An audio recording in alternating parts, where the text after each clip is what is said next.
Hello दोस्तों, स्वागत है आपका आज की इस वीडियो में। इस वीडियो में हम जो आपका ज्योग्राफी का पेपर है 24 फरवरी को, उसका इंपॉर्टेंट क्वेश्चन हम देखेंगे। इससे पिछली एक वीडियो मैंने डाली थी जिसके अंदर मैंने एमसीक्यू क्वेश्चन बताए थे, और आज की इस वीडियो में है हम जो आपकी फर्स्ट बुक है part 1 fundamental of human geography, इसके इंपॉर्टेंट क्वेश्चन देखेंगे जो कि आपके एग्जाम में आने के पूरे चांसेस हैं। चलिए इस वीडियो को स्टार्ट करते हैं। देखिए, जो पहला सवाल है आपका वो सवाल है define human geography and mention it's main field. तो ह्यूमन ज्योग्राफी बतानी है और जो भी इसके फील्ड्स हैं वो उसके बारे में हमें बताना है। तो ह्यूमन ज्योग्राफी आप जानते ही होंगे कि ये जो आपका होता है वो इंटर रिलेशनशिप, मतलब कि बेसिकली ये ह्यूमन और जो आपकी नेचर है उसके बीच का जो रिलेशन होता है उसको हमें बताता है, और उसके भीतर ही अलग अलग फील्ड्स होते हैं। जैसे कि मान लीजिए इसमें 4 फील्ड है। पहला आपका रीजनल अप्रोच है और दूसरा सिस्टमेटिक अप्रोच है, जिसके जरिए हम जो भी आपके ज्योग्राफिकल रीजन है या फिर मान लीजिए जो भी उसके कैरेक्टरिस्टिक्स है या फिर जो इसकी विशेषताएं हैं उनके बारे में जानते हैं। दूसरा, हम पूरे के पूरे पॉपुलेशन के बारे में जानते हैं कि जो पूरा का पूरा जो पॉपुलेशन है पूरी पृथ्वी पर वो कैसे उसका डिस्ट्रीब्यूशन हो रखा है, और जो भी क्षेत्र उसके देखने को मिलते हैं उनकी क्या क्या कैपेबिलिटीज़ है ये देखा जाता है। जो तीसरा आपका फील्ड है वो आपका रिसोर्सेज यूटिलाइजेशन एंड प्लानिंग है, यानी कि उन सब जो भी रिसोर्सेज आपकी पृथ्वी पर हैं उनका स्टडी किया जाता है, उनका यूज़ क्या है, उनका कन्वर्जन कैसे हम कर सकते हैं, और बेसिकली उन सभी नेचुरल रिसोर्सेज का मैनेजमेंट देखा जाता है, जो कि आपका तीसरा फील्ड है। और चौथा आपका फील्ड होता है जिसको हम कहते हैं कल्चरल एंड एनवायरमेंटल एडेप्टेशन, यानी कि हम ये जानते हैं कि जो ह्यूमन है उसने कैसे अपने आसपास के सराउंडिंग को अडेप्ट किया या फिर उसको अपने हिसाब से उसको मॉडिफाई किया। तो ये टोटल 4 ह्यूमन ज्योग्राफी की फील्ड है, और एक ये ऊपर जो हमने पढ़ी वो डेफिनेशन ऑफ ह्यूमन ज्योग्राफी है, जो कि आपका पहला क्वेश्चन था। ठीक है, अब चलते हैं दूसरे क्वेश्चन पे।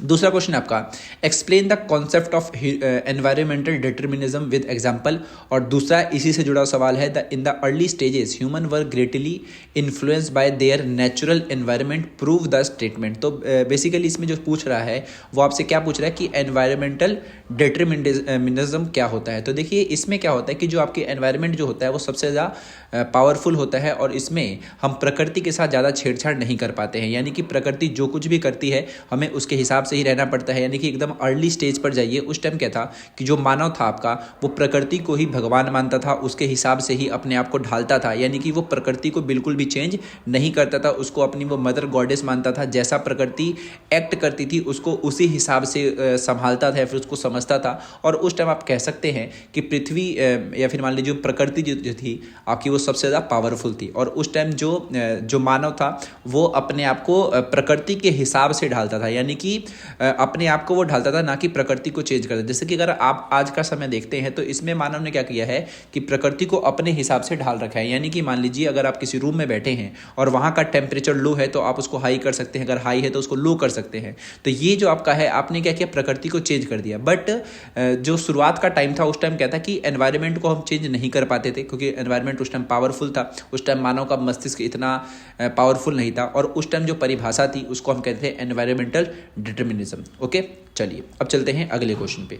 यहाँ पर कुछ एग्जाम्पल है, जैसे कि स्टार्टिंग की जो भी सिविलाइजेशन थी, देखिए यहाँ पर वो सब कहाँ पर डेवलप हुई थी, वो नील रिवर के पास में, या फिर मतलब बेसिकली तो जो प्रकृति थी उसी के आसपास में देखा गया था कि उन्होंने अपने आप को बसाया। लेकिन आज के टाइम पर जो मानव है अपने आप को कहीं पर भी बसा सकता है, यानी कि अपने हिसाब से किसी भी प्रकृति को क्या कर सकता है, चेंज कर सकता है। जैसे कि मान लीजिए आज के टाइम हम कहाँ पे पहुँच रहे हैं, हम चांद पर पहुंच रहे हैं और वहाँ अपना घर बना रहे हैं। लेकिन वही अगर शुरुआत की अगर हम बात करें तो हम तो नॉर्मल से घर भी नहीं बना सकते थे कहीं पर, हमें प्रकृति के साथ में ही रह करके रहना पड़ता था। ठीक है, तो यही तक क्वेश्चन आपका डिटर्मिनिज्म वाला। अब अगले क्वेश्चन पे चलते हैं। अगला है आपका neo determinism reflect a middle path between environmental determinism और पॉसिबिलिज्म। देखिए जो 2 इसमें शब्द दिख रहे हैं, डिटर्मिनिज्म और एक आपका पॉसिबिलिज्म, इसका क्या अर्थ है। ये बेसिकली एक अलग जो था आपका क्या कहते हैं उसको विचारधारा थी जो कि ग्रिफिथ टेलर ने दी थी, और ये जो आपका है वो मिडिल पाथ कहलाता है इन 2 आइडियाज़ के बीच में। तो इसी के हमें एक तरीके से फीचर जानने हैं। तो ये क्वेश्चन अगर आपका आता है वो 3 अलग अलग तरीके से आ सकता है, जो कि आपको स्क्रीन पे दिख रहा होगा। एक तो ये है, और दूसरा ग्रिफिथ वाला है, और तीसरा कौन सा आपका mention any 5 feature of neo determinism. ठीक है, तो चलिए इसको भी देखते हैं। देखिए इसके अगर फीचर्स की अगर हम बात करें तो ये हमें देखना है मिडिल पाथ। मिडिल पाथ का मतलब क्या है कि ह्यूमन जो आपका डेवलपमेंट भी करेगा और एनवायरनमेंट की सहायता भी करेगा, यानी कि अपने आप को इतना ज़्यादा वो नहीं बदल देगा। और यानी कि ये समझिए कि हम जो आपकी प्रकृति है उस प्रकृति को भी बहुत ही ज़्यादा चेंज नहीं करेंगे, उसको नुकसान नहीं पहुंचाएंगे, उसको भी साथ में रखेंगे और अपना डेवलपमेंट करेंगे, कंट्रोल तरीके से रिसोर्सेज का इस्तेमाल करेंगे। यानी कि हम क्या करेंगे, हम मान लीजिए जो आपका विंड पावर हो गई या फिर सोलर पावर होगी, इसका भी इस्तेमाल करेंगे, साथ में जो फॉसिल फ्यूल्स हैं उसका भी इस्तेमाल करेंगे। तो बेसिकली आपको क्या समझ आ रहा है कि हम प्रकृति का भी इस्तेमाल कर रहे हैं और हम भी कुछ चीज़ें बना रहे हैं। तो ये जो आपका कहलाता है वो मिडिल पाथ कहलाता है ना। और इसमें ह्यूमन का और नेचर का बैलेंस देखा जाता है, जिसका ये जो अवधारणा है या फिर जो आपकी ये जो विचारधारा है वो किसने दी थी, वो ग्रिफिथ टेलर ने दी थी। ठीक है, जैसे कि अगर आप सस्टेनेबल डेवलपमेंट के बारे में सुनते हैं तो सस्टेनेबल डेवलपमेंट भी आपका न्यू डिटर्मिनिज्म ही कहलाता है। अब चलते हैं अगले क्वेश्चन पे। अगला क्वेश्चन आपका define population growth, explain the difference between positive and negative growth of population. तो हमें पॉपुलेशन ग्रोथ को डिफाइन करना है और दूसरा हमें बताना है कि पॉजिटिव ग्रोथ क्या होती है और नेगेटिव ग्रोथ ऑफ पॉपुलेशन क्या होती है। तो देखिए, अगर हम पॉपुलेशन ग्रोथ की अगर हम बात करें तो पॉपुलेशन ग्रोथ जो आपका होता है चेंज इन नंबर कहा जाता है, यानी कि कोई भी एक हम टाइम फ्रेम लेते हैं और उस स्पेसिफिक पीरियड में जो भी चेंज हमें दिखाई देता है वही आपका पॉपुलेशन ग्रोथ कहलाता है। और ये जो होता है वो दो तरीकों से हो सकता है, या तो कोई एब्सोल्यूट टर्म होगी यानी कि टोटल हम इंक्रीज या डिक्रीज बताएंगे, जैसे कि मान लीजिए 2011 से लेकर के 15 के बीच में जो भी जनसंख्या बढ़ती है या घटती है, अगर उसको मैं नंबर में दिखाऊं तो वो आपका एब्सोल्यूट टर्म होगी। ठीक है, वही अगर मैं उसको परसेंटेज में दिखाता हूं तो वो परसेंटेज टर्म होगी। तो ये दो तरीकों से हम इसको दर्शा सकते हैं। तो जो भी आप स्पेसिफिक पीरियड लेते हैं और उसके भीतर जो भी पॉपुलेशन में कोई भी चेंज आता है तो वो क्या कहलाता है, आपका पॉपुलेशन ग्रोथ कहलाता है। अब बात करते हैं पॉजिटिव ग्रोथ ऑफ पॉपुलेशन और नेगेटिव की। तो देखिए, जो पॉजिटिव ग्रोथ ऑफ पॉपुलेशन जो आपका होता है ये तब होता है जब बर्थ रेट जो होता है वो डेथ रेट से एक्सीड कर जाए। बेसिकली बर्थ रेट आपका बढ़ जाए, डेथ रेट कम हो जाए, तो नॉर्मल सी बात है लोगों की जो जनसंख्या है वो क्या हो जाएगी, बढ़ जाएगी। और दूसरा क्या तरीका है कि अगर जो इमिग्रेशन है वो हाइयर हो जाए, इमिग्रेशन क्या हो जाए, हाइयर हो जाए एमिग्रेशन के हिसाब से, यानी कि जो लोग जा रहे हैं उससे ज़्यादा लोग वहाँ पर आ जाए, तो नॉर्मल सी बात है उस क्षेत्र का जो जनसंख्या है वो क्या हो जाएगा, बढ़ जाएगा। जैसे कि यहाँ पर देखिए कि India experience positive population growth due to higher birth rate. यहाँ पर क्या हुआ कि भारत ने क्या किया, पॉजिटिव पॉपुलेशन ग्रोथ देखा। इसका रीज़न क्या है कि यहाँ पर हायर बर्थ रेट देखा गया, यानी कि बर्थ रेट यहाँ पर ज़्यादा था, यानी कि बच्चों की जो संख्या थी वो ज़्यादा हुई, यानी कि बच्चे ज़्यादा हुए। और अकॉर्डिंग किसके, अगर आप कंपेरिजन करें कि वहाँ पर जो डेथ हुई थी, मान लीजिए कि एक टाइम फ्रेम में हमने देखा कि 100 बच्चे पैदा हुए और मरे केवल 50 व्यक्ति ही, तो यहाँ पर नॉर्मल सी बात है कि यहाँ पर कौन सी ग्रोथ होगी, पॉजिटिव ग्रोथ होगी।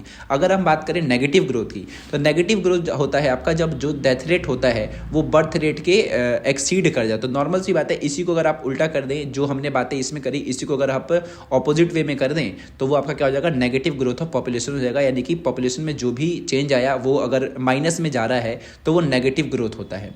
ठीक है, अब चलते हैं। एग्जाम्पल यहाँ पर क्या है कि countries like Japan and Germany are facing negative population growth due to an aging population and low birth rate. अब देखिए कि जो जापान और जर्मनी जो आप दो देश देख रहे हैं, यहाँ पर क्या है, नेगेटिव ग्रोथ ऑफ पॉपुलेशन है। और इसका रीजन क्या बताया जा रहा है कि यहाँ पर एन एजिंग पॉपुलेशन, यहाँ पर एक ही यहाँ पर ना लोगों की जो संख्या है ना वो क्या हो रही है, बढ़ नहीं रही है। यानी बढ़ने का मेरा कहने का मतलब ये है कि जो जापान जो देश देख रहे हैं वहाँ पर बूढ़ों की संख्या बहुत ज़्यादा हो गई है। क्यों, क्योंकि वहाँ पर जो बर्थ रेट है वो लो हो गया है, तो जितने जो लोग थे वो तो उतने ही रह गए और जो बर्थ रेट है वो हुआ ही नहीं। तो नॉर्मल सी बात है कि ये आपका एक नेगेटिव ग्रोथ ऑफ पॉपुलेशन है, क्योंकि एकदम से जो बूढ़ों की संख्या घटेगी, यानी कि बूढ़ों की जब मृत्यु होगी और आपके पास बर्थ तो हुआ नहीं है, तो नॉर्मल सी बात है कि आपके देश की जनसंख्या क्या हो जाएगी, कम हो जाएगी। तो वो क्या कहलाएगा, आपका नेगेटिव ग्रोथ ऑफ पॉपुलेशन।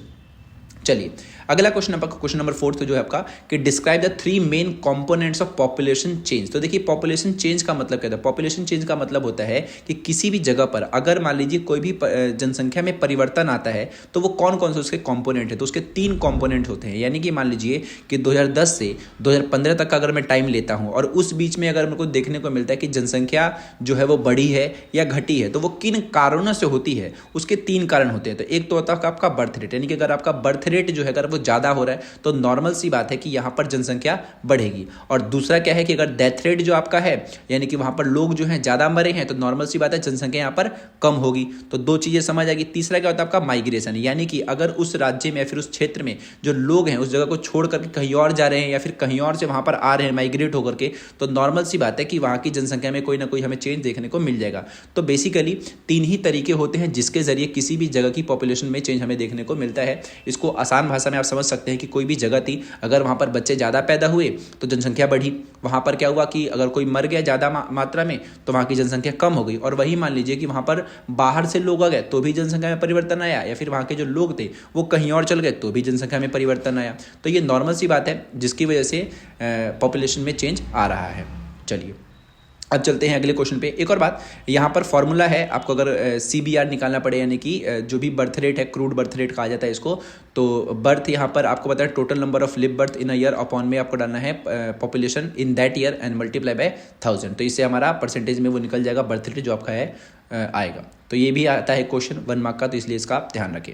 चलिए अगला क्वेश्चन क्या है, define population distribution also explain any 4 geographical factor that affect population distribution. देखिए पॉपुलेशन डिस्ट्रीब्यूशन का अर्थ है कि पूरी की पूरी जो पृथ्वी है आपकी, उसमें जो लोग हैं वो जो अलग अलग जगहों पर बसे हुए हैं, डिस्ट्रीब्यूट हो रखे हैं, वो हमें बताना है, उसकी डेफिनेशन। और दूसरा पूछ रहा है कि ऐसे कौन कौन से 4 ज्योग्राफिकल फैक्टर्स हैं जिसकी वजह से पॉपुलेशन डिस्ट्रीब्यूशन पर अफेक्ट पड़ता है। ठीक है, तो इसको आप आसपास में अगर आप देखते हैं तो भी आप आसानी से समझ सकते हैं। पहले यहाँ पर पॉपुलेशन डिस्ट्रीब्यूशन समझ सकते हैं।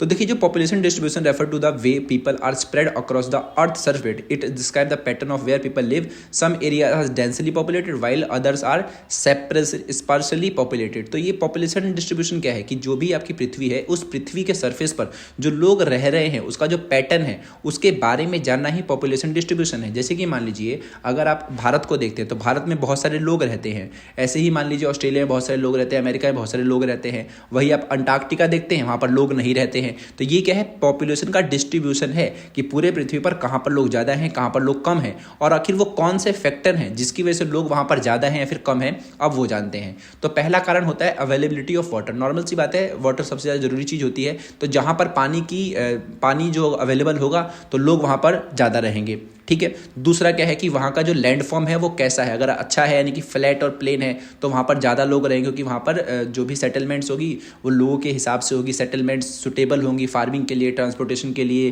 कंस्ट्रक्शंस के लिए। और मान लीजिए कोई हिली रीजन है, माउंटेनियस रीजन है, तो वहाँ पर थोड़ा नॉर्मल सी बात है वहाँ जनसंख्या कम देखने को मिलेगी, क्योंकि वहाँ पर काफ़ी ज़्यादा इंफ्रास्ट्रक्चर डेवलप करने में डिफिकल्टी आएगी। लोग वहाँ पर रहना पसंद नहीं करेंगे क्योंकि उनको काफ़ी दिक्कतें आ सकती हैं। ठीक है, जैसे कि मान लीजिए आप जो पहाड़ी इलाके देखते हैं वहाँ की जनसंख्या कम होती है। रीज़न क्या है कि वहाँ पर सारी की सारी सुविधाएं नहीं है और लोग उन जगहों को छोड़ करके प्लेन एरियाज में भागते हैं, है ना।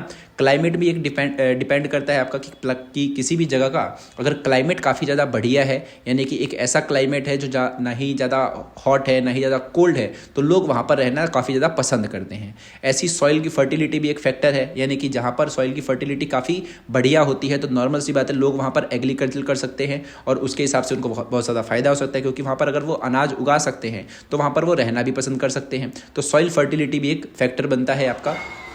इसके साथ में बहुत सारे फैक्टर हैं जिसके ज़रिए किसी भी जगह की जनसंख्या जो आपकी होती है वो डिसाइड होती है। ठीक है, और जो भारत जैसा आप जो देश देखते हैं यहाँ पर मेन फैक्टर अगर देखा जाए तो यहाँ पर पानी भी है।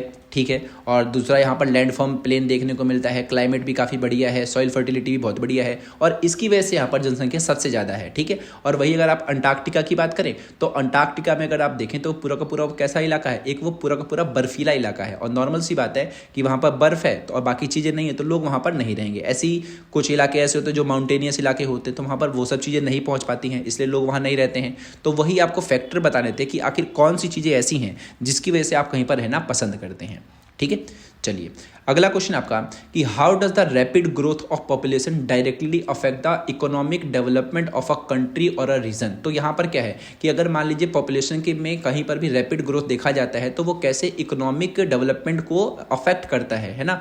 तो नॉर्मल सी बात है ये कि अगर जनसंख्या बढ़ गई तो बहुत सारी दिक्कतें देखने को मिल जाएंगी। जैसे कि मान लीजिए भारत की जनसंख्या अगर आप देखते हैं तो भारत की जनसंख्या बहुत ज़्यादा है। अब इसकी वजह से क्या है कि यहाँ की जो इकोनॉमिक डेवलपमेंट है ना इसके ऊपर काफ़ी ज़्यादा अफेक्ट देखने को मिलता है। पहला क्या है कि फूड इनसिक्योरिटी है, बहुत सारे जो लोग हैं यहाँ पर उनको भोजन नहीं मिल पाता है, बहुत सारे लोग जो है भूखे पेट ही सोते हैं। दूसरा, यहाँ पर हाउसिंग प्रॉब्लम सबसे ज़्यादा देखी जाती है, क्योंकि रहने के पास लोगों के लिए घर नहीं है, बहुत कम एरिया में बहुत सारे लोग रह रहे होते हैं। अगर आप दिल्ली की बात करें तो दिल्ली में काफ़ी ज़्यादा हाउसिंग प्रॉब्लम है, ठीक है। तीसरा, अगर लोग ज़्यादा हैं तो उनके पास अनएम्प्लॉयमेंट भी बहुत ज़्यादा होगी, यानी कि उनके पास जॉब अपॉर्चुनिटी बहुत ज़्यादा कम हो जाएगी, क्योंकि आपके पास उतने लोग हैं जितने आपके पास नौकरियां तक नहीं, यानी कि नौकरियां आपके पास कम है लेकिन लोग ज़्यादा हैं, है ना। तो एक ये दिक्कत पड़ेगी। तीसरा, चौथा क्या होगा कि जितने भी लोगों के लिए आपने स्टैंडर्ड ऑफ लिविंग बनाया था, तो मान लीजिए आपने 10 लोगों के लिए बनाया है और वहाँ पर 20 लोग रह रहे हैं, तो नॉर्मल सी बात है कि उन 10 लोगों को स्टैंडर्ड ऑफ लिविंग बढ़िया नहीं मिल पाएगा। तो एक चौथा रीज़न है या फिर चौथा फैक्टर है जिसकी वजह से जो आपका डेवलपमेंट होता है दूसरे देशों को वो अफेक्ट करता है अगर वहाँ की पॉपुलेशन बहुत ज़्यादा बढ़ जाती है।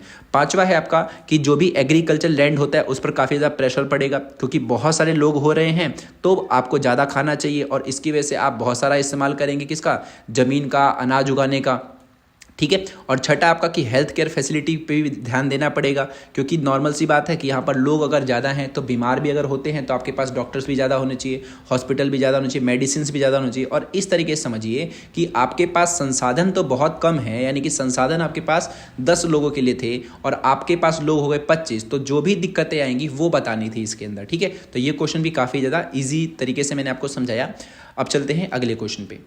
अगला क्वेश्चन क्या है आपका, अगला क्वेश्चन है कि development refers to a qualitative change that is always value positive. तो यानी कि क्वेश्चन क्या बोल रहा है कि जो डेवलपमेंट होता है ना वो क्या होता है आपका एक क्वालिटेटिव चेंज होता है ना, और ये हमेशा क्या होता है एक पॉजिटिव वैल्यू होती है। इसी को हमें एक्सप्लेन करते हैं सुटेबल आर्ग्यूमेंट से। तो नॉर्मल सी बात आप समझिए कि डेवलपमेंट का कभी भी ये मतलब नहीं होता कि केवल ग्रोथ हो रही है तो आपका डेवलपमेंट है। डेवलपमेंट का मतलब हमेशा होता है कि जो भी डेवलपमेंट हो रही है, जो भी ग्रोथ हो रही है, उसकी वजह से अगर क्वालिटी ऑफ लाइफ अगर इंप्रूव हो रही है तो ही आपका वो क्या कहलाएगा, वो एक डेवलपमेंट कहलाएगा। इसको समझने का तरीका ये समझिए कि मान लीजिए जो आपका देश है, अगर देश को खूब तरक्की कर रहा है, खूब तरक्की करने के बावजूद भी यानी कि उसकी जो जीडीपी है वो बढ़ तो रही है, लेकिन उस देश की गरीबी, इनइक्वालिटी, पॉल्यूशन, ये सब चीज़ें भी बढ़ रही हैं, तो नॉर्मल सी बात है वहाँ पर डेवलपमेंट नहीं है। यानी कि मान लीजिए मैं भारत को बोल दूँ कि भारत की जो इकोनॉमी है वो $5 ट्रिलियन के आसपास है, अगर मैं ऐसा बोल देता हूँ, और इसके बावजूद भी यहाँ पर गरीबी है, इनइक्वालिटी है, अनएम्प्लॉयमेंट है, तो क्या आप इसको डेवलपमेंट कहेंगे? नॉर्मल सी बात है, आप इसको डेवलपमेंट नहीं कहेंगे। यानी कि डेवलपमेंट का मतलब जो होता है वो एक मीनिंगफुल प्रोग्रेस होना चाहिए। यानी कि अगर आपका देश बहुत ज़्यादा अमीर बन रहा है तो आपके देश में ये सब दिक्कतें भी नहीं होनी चाहिए, है ना, तो ही उसका असली फ़ायदा होता है। इसके अलावा दूसरा पॉइंट क्या है कि development is more than just growth. यानी कि ग्रोथ का मतलब क्या है कि आपने साइज़ में, नंबर में, क्वांटिटी में चीज़ें तो बढ़ा दी, लेकिन आपने क्या बढ़िया क्वालिटी दी। यानी कि मान लीजिए आपने क्या किया, कोई किसी भी सामान को बहुत बड़ा बना दिया, बहुत सारा बना दिया, बहुत बड़ी मात्रा में बना दिया, लेकिन क्या वो जो आपने सामान बनाया वो काफ़ी आपने अच्छी क्वालिटी में बनाया? अगर आपने अच्छी क्वालिटी में नहीं बनाया तो नॉर्मल सी बात है वो डेवलपमेंट नहीं कहलाएगी, क्योंकि आपने सामान तो बना दिया लेकिन आपने ख़राब बनाया, तो उसको डेवलपमेंट आप कहेंगे? नहीं कहेंगे। तो इसीलिए हमेशा ध्यान रखिए कि जो डेवलपमेंट होता है वो क्वालिटी एनहेंसमेंट पर फोकस करता है, यानी कि आपकी उस चीज़ की जो क्वालिटी है वो कैसी है वो देखना होता है, ठीक है। जैसे कि अगर आप YouTube पे बहुत सारे लोग की अगर वीडियोस देखते हैं तो वो लोग मान लीजिए कि दिन में 100 वीडियो डाल रहे हैं, है ना, और 100 वीडियो में सिर्फ 2 ही वीडियो ऐसी हैं जो बच्चों के काम आ रही है, फिर अच्छी पढ़ाई हो रही है, तो नॉर्मल सी बात है वो उसको डेवलपमेंट आप नहीं कहेंगे। यानी कि मान लीजिए एक चैनल ऐसा है जो दिन में 1 वीडियो ही डाल रहा है और अच्छा पढ़ा रहा है, तो नॉर्मल सी बात है उसको आप अच्छा कहेंगे। तो उसी तरीके से आप डेवलपमेंट को भी समझिए। चलिए अब बात करते हैं अगले क्वेश्चन की। अगला क्वेश्चन है कि why do human development level वारी अक्रॉस कंट्रीज। तो जो भी देश आप देखते हैं वहाँ का जो ह्यूमन डेवलपमेंट है वो काफ़ी ज़्यादा चेंज देखने को मिलता है, और इसका रीज़न क्या है? इसका रीज़न बस यही है कि वो जो देश हैं उन देशों में कुछ चीज़ें ऐसी हैं जो काफ़ी अलग हैं। जैसे कि मान लीजिए जिन देशों का HDI जो है काफ़ी ज़्यादा हाई है, जैसे कि यहाँ पर एग्जाम्पल है नॉर्वे, आइसलैंड, ऑस्ट्रेलिया, कनाडा, इन देशों का जो HDI यानी कि ह्यूमन डेवलपमेंट जो इंडेक्स है वो काफ़ी ज़्यादा बेहतर बताया जाता है। इसका रीज़न क्या है कि वहाँ की जो गवर्नमेंट है वो काफ़ी बढ़िया सेक्टर पर इन्वेस्ट करती है, यानी कि वहाँ की एजुकेशन फैसिलिटी बढ़िया है, हेल्थ केयर बढ़िया है, वहाँ का इंफ्रास्ट्रक्चर जो है वो काफ़ी बढ़िया तरीके से बनाया गया है। यहाँ पर स्टेबिलिटी देखने को काफ़ी ज़्यादा मिलती है, यानी कि गवर्नेंस अच्छे तरीके से काम करती है, जो कि काफ़ी लॉन्ग टर्म प्लानिंग के साथ काम करती है। यहाँ पर जो समाज है वहाँ पर इनइक्वालिटी काफ़ी कम देखा जाता है, जो भी रिसोर्सेज होते हैं उसका इक्वल एक्सेस होता है सभी लोगों के पास। साथ में जो वहाँ की जो ग्रोथ होती है वो टेक्नोलॉजिकली और इकोनॉमिकली काफ़ी ज़्यादा बढ़िया तरीके से करी जाती है। तो खुद आप सोचिए कि जिन देशों में में, ये सारी चीज़ें हैं, तो उस देश का HDI कैसा होगा? HDI उसका नॉर्मल सी बात है वो काफ़ी ज़्यादा बढ़िया होगा। और वही जो देश हैं जिनका जो HDI है वो क्या है, अगर लो है, जैसे कि सूडान हो गया, अफगानिस्तान हो गया, चैड हो गया, या अफ्रीका का देश है ये, और आपका इंडिया भी लो HDI में ही आता है, तो इसका रीज़न क्या है भाई कि यहाँ की जो इन्वेस्टमेंट है इन लोगों ने सही तरीके से नहीं करी। यहाँ पर एजुकेशन बढ़िया स्तर पर नहीं है, हेल्थ केयर जो है बढ़िया सिस्टम पे नहीं है, ठीक है। यहाँ पर हाई मिलिट्री एक्सपेंडिचर है, यानी कि मान लीजिए हम डिफेंस पर बहुत सारा पैसा खर्च कर रहे हैं लेकिन ह्यूमन डेवलपमेंट पर खर्च नहीं कर रहे हैं, यानी कि हम अपनी सेना को बढ़िया से बढ़िया तो हथियार दे रहे हैं लेकिन अपने देश के लोगों के लिए जो भी चीज़ें होती हैं उसका ध्यान नहीं दे रहे हैं। जो इकोनॉमिक ग्रोथ है हमारी उस पर हम ध्यान नहीं दे रहे हैं, कि हम इंडस्ट्री नहीं बना रहे हैं, ना ही जॉब्स क्रिएट कर रहे हैं लोगों के लिए। हमारे देश में सरकार आती है, लड़ती है, चली जाती है, सिविल वॉर्स चलती हैं। तो इन सब कारणों की वजह से क्या होता है कि इन देशों का जो HDI है वो क्या हो जाता है, अपने आप ही लो हो जाता है। ओके, चलिए अगला क्वेश्चन आपका ह्यूमन डेवलपमेंट इंडेक्स के ऊपर ही है कि आखिर इसको मेजर कैसे करते हैं और इसकी डेफिनेशन। तो देखिए जो आपका ह्यूमन डेवलपमेंट इंडेक्स जो आपका है ये एक रैंकिंग सिस्टम है जो कि सभी देशों को दिया जाता है, 0 से लेकर के 1 तक के बीच की वैल्यू होती है जो देशों को दी जाती है। और इसको कौन बनाता है, यूनाइटेड नेशन डेवलपमेंट प्रोग्राम यानी कि UNDP की जो शाखा है वो बनाती है HDI को, जिसमें हम क्या क्या मेजर करते हैं। जो भी देश होते हैं, किसी भी देश का HDI जो मार्क हमें देना होता है 0 से 1 के बीच में, वहाँ का हेल्थ सेक्टर, एजुकेशन सेक्टर और स्टैंडर्ड ऑफ लिविंग, इन सब 3 चीज़ों को देखते हैं। और इन सब चीज़ों को देखने के बाद ही हम क्या करते हैं, उस देश को मेजर करते हैं कि उसको 0 से 1 के भीतर में कितने नंबर देने हैं। और इस तरीके से आपका ह्यूमन डेवलपमेंट इंडेक्स को चेक किया जाता है। यानी कि भारत में अगर आपको HDI देखना होगा तो यहाँ का हेल्थ का इंफ्रास्ट्रक्चर, एजुकेशन सिस्टम, यहाँ के जो लोग हैं कितने पढ़े लिखे लोग हैं, कौन कौन से लोग जो हायर एजुकेशन लेवल तक पहुँच पाए हैं, यहाँ पर स्टैंडर्ड ऑफ लिविंग क्या है, लोग कितना कमा रहे हैं, पर कैपिटा इनकम क्या है, इन सभी चीज़ों को एक तरीके से मिला करके देख करके डिवाइड देना होता है 3 से। और जो भी आपका आता है, जैसे कि यहाँ पर फॉर्मूला अगर देखें तो HDI is equal to health index plus में एजुकेशन इंडेक्स प्लस में इनकम इंडेक्स डिवाइड बाय 3 अगर आप करते हैं तो जो भी आपका नंबर आता है वो आपका HDI तय करता है। ठीक है, तो यही था आपका HDI। अब देखिए यहाँ पर कुछ कंट्रीज़ हैं, जैसे कि अगर मान लीजिए 0.800 से लेकर के 1 तक अगर कोई जो देश अगर इसके भीतर में आता है तो उसको वेरी हाई ह्यूमन डेवलपमेंट बोला जाता है। और जो आप ये नॉर्वे देश देखते हैं वो इन देशों में आता है। हालांकि आप एक बात समझिए कि जो देश हैं यूरोपियन कंट्रीज़ है, अमेरिका हो गया, यूरोप की लगभग सभी कंट्री जो आपकी आती है ना वो वेरी हाई ह्यूमन डेवलपमेंट में आती है। ठीक है, और दूसरा हाई ह्यूमन डेवलपमेंट में कौन सा है, 0.70 से 0.799, और मीडियम में 0.550 से लेकर के 0.699 तक के जो नंबर हैं ये हैं। और लो आता है आपका जो भी 0.550 से नीचे के जितने भी देश हैं वो इसमें आता है। हालांकि इंडिया मीडियम ह्यूमन डेवलपमेंट में आता है। ठीक है, और HDI इंपॉर्टेंट क्यों है भाई, तो ये HDI इसलिए इंपॉर्टेंट है क्योंकि HDI के ज़रिए एक क्लियर पिक्चर आपको आ जाती है कि जो देश है आपका कहाँ है। भले ही मान लीजिए भारत को बहुत ज़्यादा बढ़ा चढ़ा करके आपको बताया जाता हो, लेकिन अगर वो HDI में अगर यहाँ पर मान लीजिए मीडियम में आ रहा है तो नॉर्मल सी बात आपको समझनी है कि हमारा देश का जो डेवलपमेंट है वो बढ़िया तरीके से नहीं हुआ है। ओके, चलिए अगला क्वेश्चन है आपका कि classify industry on the basis of ownership. तो ओनरशिप के हिसाब से हमें इंडस्ट्रीज को करना है, क्लासीफाई करना है। तो 3 टाइप की ओनरशिप होती है, एक को हम बोलते हैं पब्लिक सेक्टर, एक होता है आपका प्राइवेट सेक्टर और एक होता है आपका जॉइंट सेक्टर। ठीक है, तो पब्लिक, प्राइवेट और जॉइंट। देखिए जो पब्लिक सेक्टर जो आपका होता है ये एक ऐसा सेक्टर होता है जहाँ पर गवर्नमेंट ओन्ड जो इंडस्ट्रीज होती हैं वो लगाई जाती हैं। यहाँ पर सरकार का जो हस्तक्षेप होता है वो बड़े स्तर पर होता है। यहाँ पर सरकारी कंपनियाँ जो होती हैं वो ज़्यादा होती हैं। जैसे कि मान लीजिए भारत में आप इंडियन रेलवे देखते हैं, ONGC जो देखते हैं, ठीक है, ये एक कुछ ऐसी कंपनी है जो कौन सी है, पब्लिक सेक्टर की है। या फिर मान लीजिए कोई सरकारी बस देख रहे हैं वो पब्लिक सेक्टर है आपका।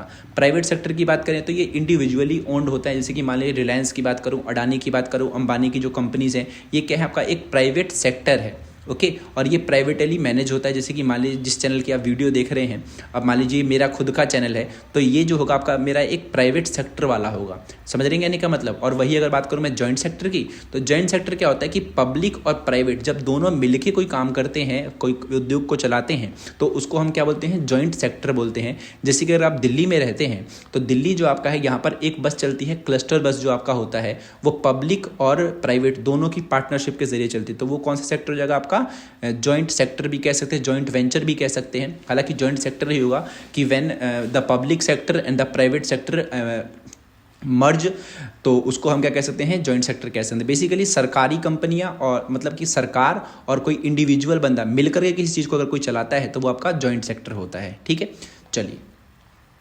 अगला क्वेश्चन क्या है कि what are the factors affecting the establishment of industries. तो यहाँ पर ये 6 क्वेश्चन है और 6 के 6 क्वेश्चन का एक ही अर्थ है और वो क्वेश्चन है आपका कि जो भी आपकी इंडस्ट्रीज है वो उसको कौन कौन सी चीज़ें जो है फैक्टर मतलब कि अफेक्ट करती हैं, कौन कौन से कारक हैं जो किसी भी इंडस्ट्रीज के इस्टेब्लिशमेंट में एक तरीके से कारक बनती हैं, तो वो हमें जानना है। तो मान लीजिए कि आपको कोई भी इंडस्ट्री लगानी है, किसी भी टाइप की इंडस्ट्री लगानी है, लार्ज स्केल हो या फिर कोई भी इंडस्ट्री अगर आपको लगानी है, तो वो कौन कौन से उसको फैक्टर होंगे, यानी कौन कौन सी चीज़ें जो होंगी वो आपके बीच में आएंगे या फिर किन किन चीज़ों को आप देखेंगे, वो सवाल पूछा गया है। ठीक है, एक सेकंड में पानी पी लेता हूं थोड़ा सा।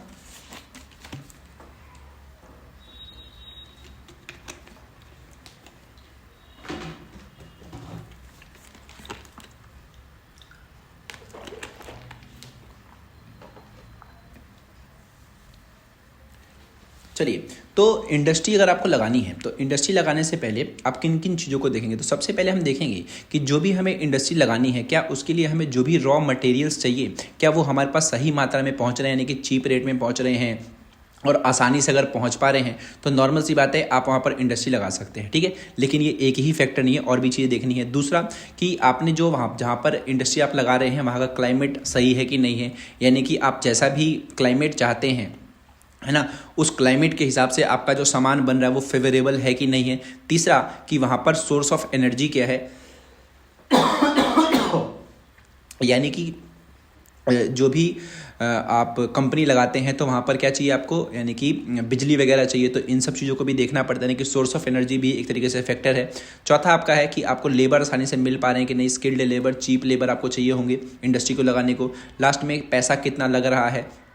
ठीक है, तो ये 5 चीज़ें ऐसी हैं जो किसी भी इंडस्ट्री को लगाने से पहले एक तरीके से फैक्टर बनती है। अब एक बात समझिए कि मान लीजिए जो टेस्ला कंपनी है, टेस्ला किसकी है, एलोन मस्क की कंपनी है ना। अब उस एलोन मस्क की कंपनी को भारत में अपनी एक इंडस्ट्री लगानी है तो वो क्या सब चीज़ें देखेगा, वो यही सब चीज़ें देखेगा ना कि उसके रॉ मटेरियल आसानी से पहुँच रहे हैं कि नहीं पहुँच रहे हैं, आपका क्लाइमेट कैसा है, एनर्जी का सोर्स यहाँ पर क्या है ना, साथ में उसको लेबर बढ़िया मिल रहे हैं कि नहीं मिल रहे हैं, उसको कितना पैसा लगाना पड़ रहा है। अगर ज़्यादा पैसा लग रहा है और मुनाफा कम हो रहा है तो नॉर्मल सी बात है वो नहीं लगाएगा, है ना। तो ये 5 फैक्टर ऐसे थे जिसके जरिए किसी भी इंडस्ट्री को लगाने से पहले ये फैक्टर साबित होते हैं। चलिए अगले क्वेश्चन पे चलते हैं।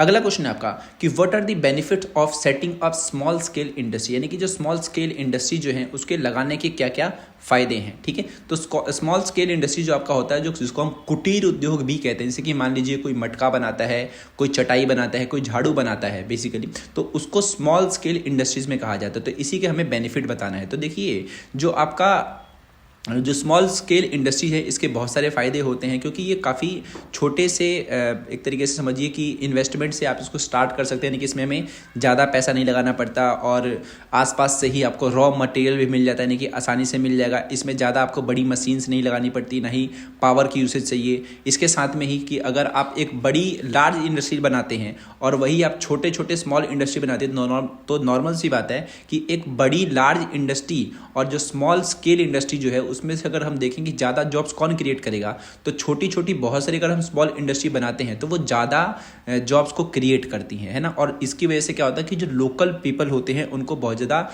एम्प्लॉयमेंट मिलती है, वहाँ की इनकम बढ़ती है, क्योंकि वो क्या हो रहा है कि वो रूरल लेवल पर काम हो रहा है, लोकल लेवल पर काम हो रहा है ना। और इसकी वजह से जो लोकल इकोनॉमी है वो आगे बढ़ती है। तो ये हो जाएगा हमारा कि स्मॉल स्केल इंडस्ट्री को सेटअप करने के बेनिफिट।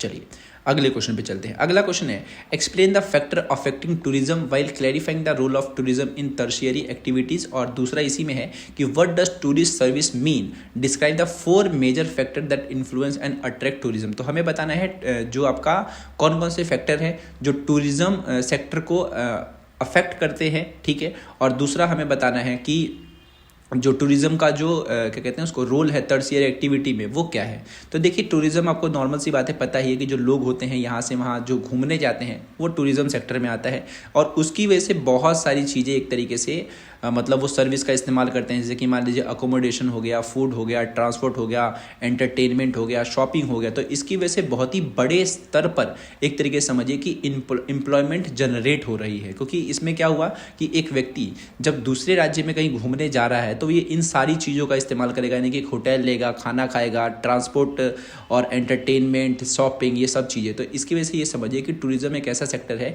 जिसकी वजह से किसी भी देश में, किसी भी क्षेत्र में बहुत सारा एम्प्लॉयमेंट जनरेट होगा और उसकी वजह से वहाँ पर बहुत सारा इकोनॉमिक डेवलपमेंट भी क्या होगी, उसमें बढ़ेगी। क्योंकि अगर आपके पास बहुत सारे लोग आ रहे हैं तो आप क्या करेंगे, बहुत सारे होटल बनाएंगे, बहुत सारे रेस्टोरेंट बनाएंगे, बहुत सारी शॉप्स बनाएंगे। तो अगर आपने देखा होगा कि जब आप दूसरे जगहों पर क्या करते हैं, जब आप घूमने जाते हैं तो इन सब चीज़ों को अगर आप पाते हैं कि वहाँ पर बहुत सारी दुकानें हैं, बहुत सारे रेस्टोरेंट है ना, तो ये सब क्या करती हैं चीज़ें, एक तरीके से वहाँ की चीज़ों को अफेक्ट पहुँचाती हैं।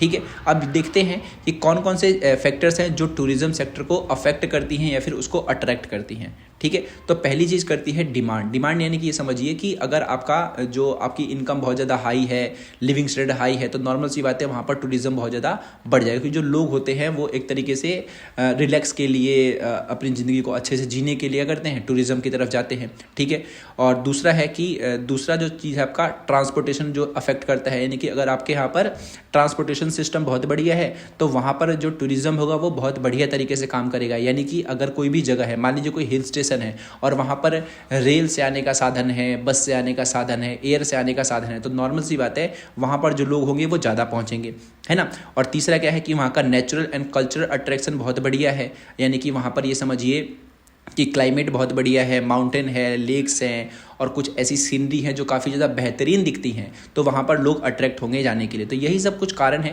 या फिर कॉजेज़ हैं जिसकी वजह से क्या होता है, जो आपका टूरिज़्म है वो अफेक्ट होता है या फिर वहाँ पर अट्रैक्ट होते हैं बहुत सारे टूरिस्ट। आप नॉर्मल सी बात से आप खुद समझिए कि आप किन जगहों पर जाना पसंद करते हो, तो आप पाएंगे कि वो यही सब वो जगह है जहाँ पर आप जाना पसंद करते हैं, है ना। जैसे कि यहाँ पर जो हिस्टोरिकल साइट्स होती हैं, माउंटेन्स होते हैं, एंसेंट मॉन्यूमेंट्स होते हैं, और कोई ऐसी जगह है जो काफ़ी ज़्यादा पुरानी जगह है जहाँ पर राजा महाराजा रहे हो, तो नॉर्मल सी बात है लोग उनको देखना काफ़ी ज़्यादा पसंद करते हैं। एग्जांपल के लिए ताजमहल होगा, ग्रेट वॉल ऑफ चाइना हो गया, तो इसकी वजह से भी बहुत ज़्यादा क्या होता है, टूरिज्म आपका सेक्टर बहुत ज़्यादा बढ़ता है।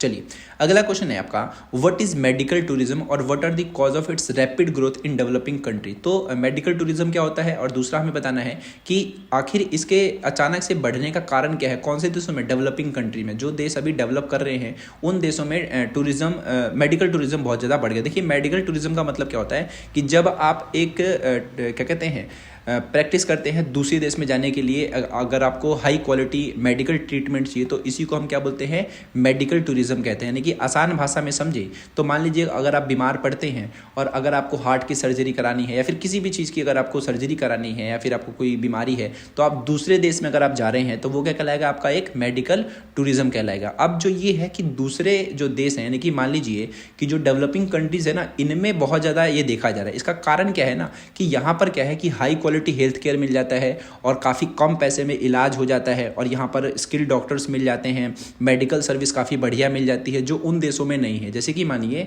कि भारत के जो लोग हैं, भारत के बहुत सारे जो डॉक्टर हैं वो दूसरे देशों में गए और वहाँ से वो लोग पढ़ाई लिखाई करके आते हैं और डॉक्टर बन जाते हैं, और भारत में अगर मान लीजिए वो कोई क्लिनिक चला रहे हैं या फिर हॉस्पिटल चला रहे हैं तो वो कम खर्च में इन सब चीज़ों को करेंगे, है ना। तो यहाँ पर क्या होगा कि बाहर का कोई अगर व्यक्ति होगा, यूएसए का व्यक्ति है, यूके का व्यक्ति है, वो भारत में आना पसंद करेगा इन सब चीज़ों के लिए, है ना। और यहाँ पर वो क्यों आएगा, क्योंकि यहाँ पर काफ़ी उसको कम कॉस्ट में मिल जाएगा, हाई क्वालिटी चीज़ मिल जाएगी, यहाँ पर बढ़िया डॉक्टर मिल जाएंगे। और डेवलपिंग कंट्री में ये आजकल बहुत ज़्यादा देख रहा है। जैसे कि मान लीजिए developing nation like India, Thailand, Malaysia, Singapore have become top destination for medical tourism due to the following reason. और ये सब रीज़न है कि कॉस्ट इफेक्टिव है, हाई क्वालिटी हेल्थ केयर है, बढ़िया स्किल डॉक्टर हैं, मेडिकल सर्विस इनको काफ़ी ज़्यादा बढ़िया मिल जा रही है, पर्सनलाइज टेस्ट आसानी से मिल जा रहा है, कोई भी अगर आपको हेल्थ केयर पैकेज वगैरह लेना है। और इन्हीं कारणों की वजह से मेडिकल टूरिज्म जो है वो डेवलपिंग कंट्री में बहुत ही रैपिडली ग्रो हुआ है। ठीक है, अब चलते हैं अगले क्वेश्चन पे।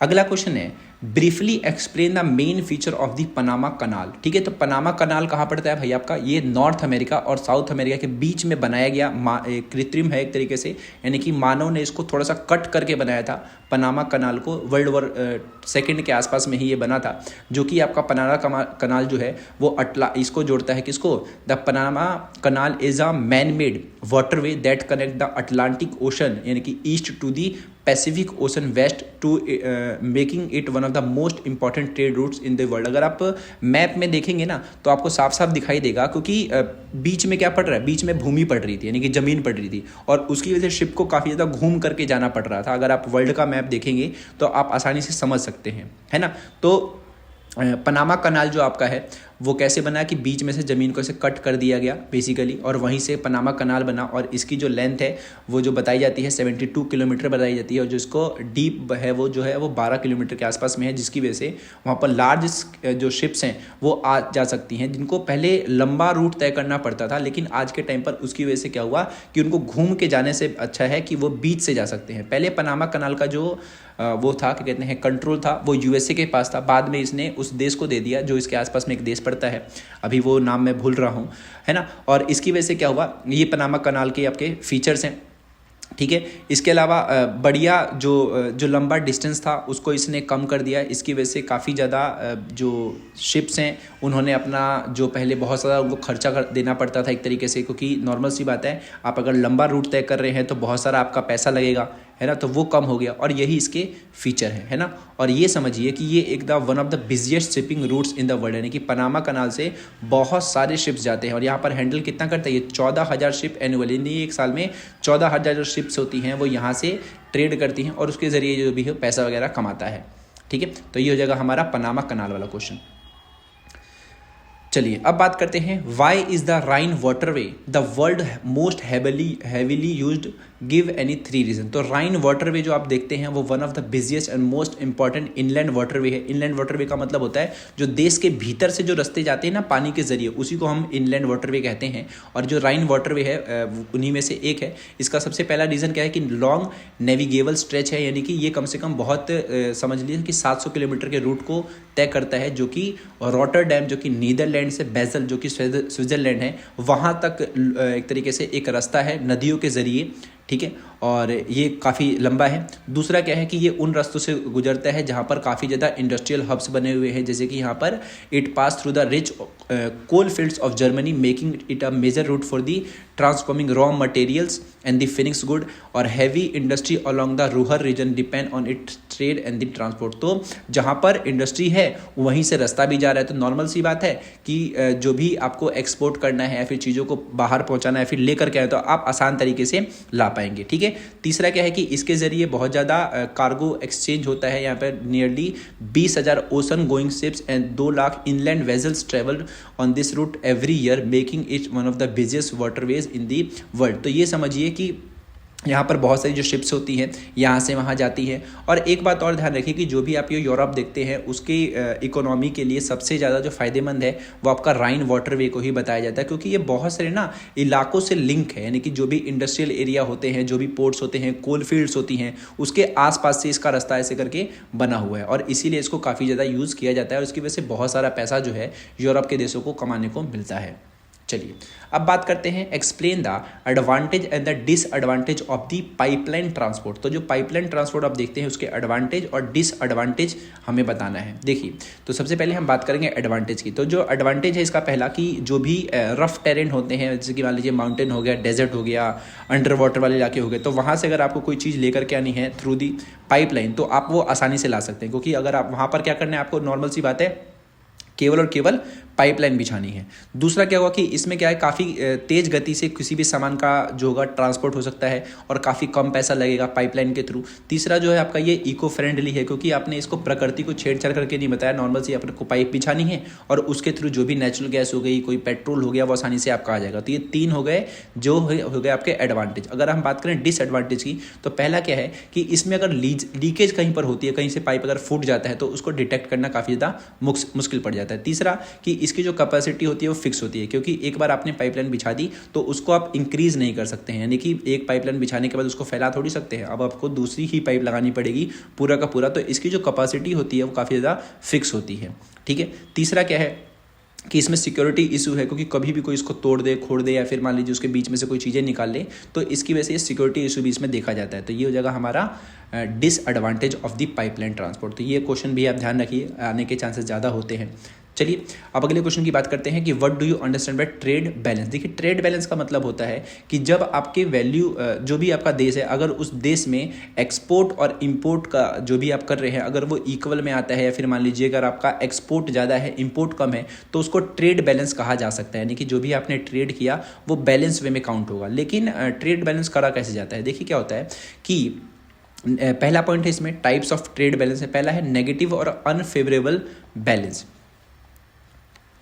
देखिए तो जब क्या होता है कि अगर इंपोर्ट्स क्या हो अगर हाइयर होता है एक्सपोर्ट के जरिए, तो नॉर्मल सी बात है कि जो देश है वो ज़्यादा पैसे बनाने के बजाय ज़्यादा पैसे क्या कर रहा है, वो दूसरे देशों को दे रहा है। तो अगर मान लीजिए कि जो भारत जैसा जो आप देश देखते हैं, अगर वो क्रूड ऑयल ज़्यादा इंपोर्ट करे और सॉफ्टवेयर वो कम एक्सपोर्ट करे, तो नॉर्मल सी बात है ये क्या कहलाएगा, आपका एक नेगेटिव ट्रेड बैलेंस कहलाएगा, है ना। और अगर हम बात करें पॉजिटिव की, तो पॉजिटिव और फेवरेबल बैलेंस कब होगा कि जब आपका जो एक्सपोर्ट है वो हाइयर है, ठीक है, और अगर हाइयर एक्सपोर्ट है तो एक्सपोर्ट के जरिए क्या कर रहे हैं कि आप जो चीज़ें हैं वो दूसरे देशों को दे रहे हैं। तो दूसरे देशों को जब आप चीज़ें दे रहे हैं, बहुत सारी चीज़ें आप बेच रहे हैं, तो आपके पास ज़्यादा पैसा आएगा। तो ये क्या होगा, आपका एक पॉजिटिव और फेवरेबल बैलेंस कहलाएगा। तो इसीलिए ध्यान रखिए किसी भी देश की इकोनॉमी अगर आपको बढ़ानी है तो वहाँ पर आपको क्या करना है, वहाँ का एक्सपोर्ट ज़्यादा करना है।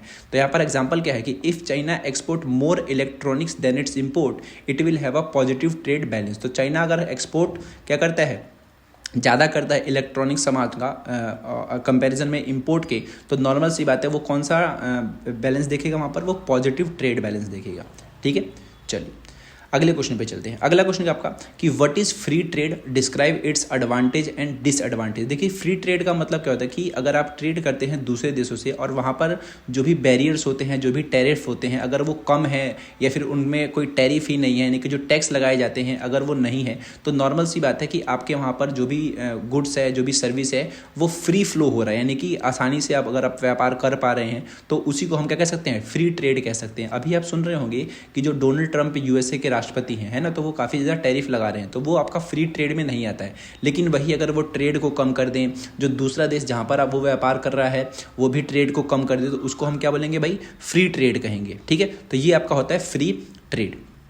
अब बात करते हैं फ्री ट्रेड के एडवांटेज के। तो इससे क्या होता है कि इससे जो होता है कंपटीशन बढ़ जाता है, क्योंकि आप जो टैरिफ कम कर रहे हैं तो नॉर्मल सी बात है जो अलग अलग देश के जो लोग होंगे वो अब मार्केट में आएंगे अपने अपने सामान को लेकर के। लोगों के लिए बेनिफिट्स होगा क्योंकि उनको अलग अलग वैरायटी के सामान देखने को मिलेंगे, आपकी इकोनॉमी की ग्रोथ बढ़ सकती है। ठीक है, और इसकी वजह से आपके देश में इंटरनेशनल कॉपरेशन भी देखने को मिलेगा, आपके देश में नहीं पूरे के पूरे विश्व में, क्योंकि सभी देशों ने अगर मान लीजिए टैरिफ कम कर दिया तो सभी देश मिलकर के व्यापार करेंगे, है ना। तो इसकी वजह से इंटरनेशनल कॉपरेशन भी देखने को मिलता है। तो ये 4 पॉइंट हो जाएंगे किसके, फ्री ट्रेड के। अगर हम बात करें फ्री ट्रेड के डिसएडवांटेज के, तो पहला क्या होगा कि इसकी वजह से क्या होता है कि अगर आप मान लीजिए बैरियर्स कम कर देते हैं, टैरिफ कम कर देते हैं, तो आपके देश की जो चीज़ें हैं ना उसको काफ़ी ज़्यादा घाटा देखने को मिलता है। जो भी स्मॉल स्केल इंडस्ट्री है उसको घाटा देखने को मिलेगा, बहुत सारी जॉब्स कट हो सकती हैं, और जो बेनिफिट्स है वो केवल प्राइवेट कंपनियों को फिर बड़ी कंपनियों को मिलेगा। तो ये एक घाटा देखने को मिलता है फ्री ट्रेड की वजह से, और ये 4 पॉइंट आप इसके अंदर लिख सकते हैं। और फिलहाल ये फर्स्ट बुक के हमारे इतने ही क्वेश्चन थे, और मिलता हूँ मैं आपसे सेकंड पार्ट की वीडियो में। अगर आपको वीडियो अच्छी लगती है तो प्लीज़ इस चैनल को सब्सक्राइब करें, या फिर आप मुझे कमेंट में लिख सकते हैं। और जो MCQ क्वेश्चन थे वो मैंने करा चुका हूँ दोनों बुक्स के मिला करके, तो आप वो प्लेलिस्ट में जा कर के ज्योग्राफी के देख सकते हैं। चलिए मिलता हूँ मैं आपसे अगली वीडियो में, तब तक के लिए गुड बाय।